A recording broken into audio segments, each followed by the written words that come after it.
ओम नमः शिवाय भक्तगण। आज मैं भगवद गीता के अध्याय 15 के बारे में चर्चा करने जा रहा हूँ। भगवद गीता अध्याय 15 को पुरुषोत्तम योग कहा जाता है, जो भौतिक संसार को एक उल्टे पीपल वृक्ष के रूप में दर्शाता है, जिसकी जड़ें ऊपर स्वर्ग या परमात्मा से जुड़ती हैं और शाखाएं नीचे फैली हैं, जो दिव्य और सांसारिक दुनिया के बीच संबंध दर्शाती है। यह अध्याय आत्मा की दिव्यता, परमात्मा को परम पुरुषोत्तम के रूप में समझने और वैराग्य व ज्ञान से इस संसार वृक्ष को काटकर मोक्ष प्राप्त करने के मार्ग पर प्रकाश डालता है, जिससे व्यक्ति परम सत्य को जान पाता है। संसार एक शाश्वत वृक्ष है, जिसकी जड़ें ऊपर ईश्वर के प्रतीक के रूप में है और शाखाएं नीचे प्राणी के प्रतीक के रूप में है। इसके पत्ते वेद हैं। इसकी शाखाएं 3 गुणों से, जैसे सत्य रज तम से पोषित होती हैं और कर्मों से बंधी हुई है। इस संसार में 2 प्रकार के पुरुष हैं।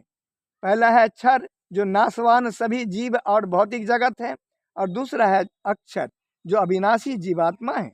इन दोनों से परे पुरुषोत्तम, जो परमेश्वर हैं, जो तीनों लोकों में व्याप्त हैं और तीनों लोकों से ऊपर हैं।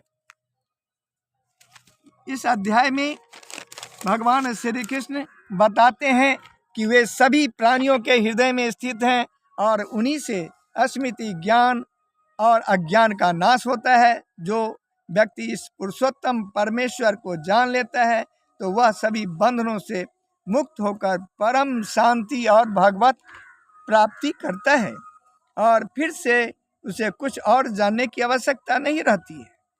यह अध्याय भौतिक संसार की क्षण भंगुरता, आत्मा के दिव्य स्वरूप और कृष्ण को परम सत्य के रूप में स्वीकार करने के माध्यम से आध्यात्मिक मुक्ति का मार्ग दिखाता है। इस अध्याय में श्लोक 1 में भगवान श्री कृष्ण कहते हैं, ऊर्ध्व मूलम धः शाखम स्वत्थम प्राहुर्भयम छंदसी यस्य पर्णानि यस्तम स वेदवित्। इसका अर्थ है, भगवान श्री कृष्ण कहते हैं कि इस संसार रूपी वृक्ष को अव्यय, जो अविनाशी है, अश्वत्थ कहा गया है, मतलब पीपल कहा गया है, जिसकी जड़ें ऊपर ब्रह्म और शाखाएं नीचे संसार है, और इसके पत्ते वैदिक मंत्र हैं। जो इस वृक्ष को जानता है वह वेदों का ज्ञाता है। फिर भगवान श्री कृष्ण इस अध्याय के श्लोक 2 में कहते हैं, अधश्चोर्ध्वं प्रसिश्रितास्तस्य शाखा गुण प्रवृद्ध विषय प्रवालाः अधश्च मूलान्य नुसंततानि कर्मानुबंधनी मनुष्य लोके। यह इसका अर्थ है, यह संसार एक उल्टे पीपल वृक्ष के समान है, जिसकी जड़ें ऊपर परमात्मा की ओर और शाखाएं नीचे मनुष्य की ओर फैली है। ये शाखाएं पतियों, विषय वासनाएं, गुणों, रजतम सत्व से पलती पोसती हैं और मनुष्य के कर्मों से बंधी हुई है, जो उसे बार बार जन्म मरण के चक्र में फंसाती है। फिर श्लोक 15 में भगवान श्री कृष्ण कहते हैं, सर्वस्य चाहम हृदि सन्निविष्टो मतः स्मृतिरे ज्ञानम पोहनम च वेदैश्च सर्वरे हमेव वेदो वेदांत किद्वेदभिदेवैश्चाहम्।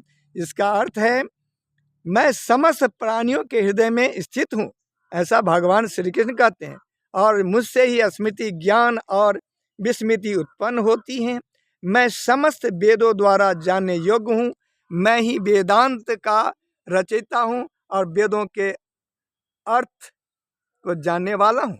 तो भक्तगण, ये थी भगवद गीता के 15वां अध्याय के बारे में जानकारी।